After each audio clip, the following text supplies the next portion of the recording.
If your device cannot pair with your smartphone, or receive the smart notification, it may be caused by incorrect pairing of devices.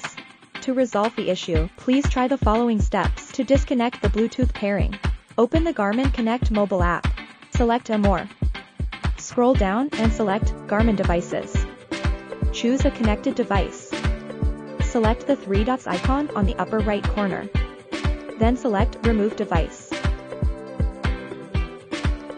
Follow Unpair from the Bluetooth settings.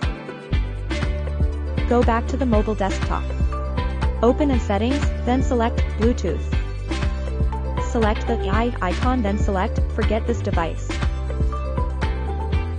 Next, please reboot your smartphone. Now your Garmin device is completely unpaired from the phone.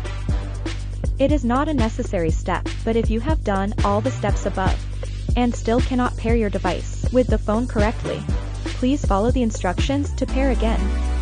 To reset default settings, go to a system on your watch and select a reset. Then select Reset Default Settings. Open the Garmin Connect Mobile app. Select the Add New Device button and follow the instructions to pair. That's it. For more help, please go to support.garmin.com.